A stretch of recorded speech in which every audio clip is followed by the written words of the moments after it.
Bonjour, bonjour. Alors, peut-on faire un soin énergétique à distance? Alors, je rappelle que le mot soin est à prendre au sens étymologique, hein. C'est porter attention à et s'occuper de quelqu'un. Eh bien, c'est une question qu'on me pose souvent et je vais répondre oui, bien sûr, tout à fait. Aussi étonnant que ça paraisse, oui, bien sûr, tout à fait. De toute manière, quand vous venez chez moi et que je pratique une séance énergétique sur vous, je ne vous touche pas. C'est extrêmement rare que je vais avoir besoin de poser les mains. Quand ça va être le cas, je vais vous demander avant, bien entendu. Donc si déjà je peux vous le faire sans vous toucher, il n'y a pas de raison que je puisse pas faire ça à plus grande distance. C'est juste la manière dont je vais poser mon intention et la manière dont je vais me préparer pour le faire. Alors bien entendu, il y a des choses qui sont plus faciles, il y a des choses qui sont plus difficiles, il y a des choses qui sont plus presque, presque impossibles à distance, bien qu'elles soient relativement rares.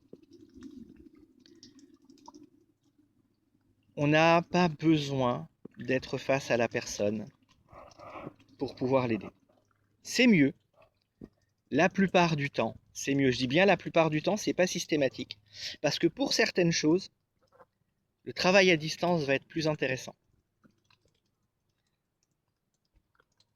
Par exemple, quand je veux pas me laisser influencer par vos réactions, par vos micro-réactions. Parce que pour une raison ou une autre, dans votre demande, il y a quelque chose qui va faire que je pourrais me laisser porter sur l'aspect psycho-émotionnel et donc ne pas forcément me focaliser complètement sur l'énergétique.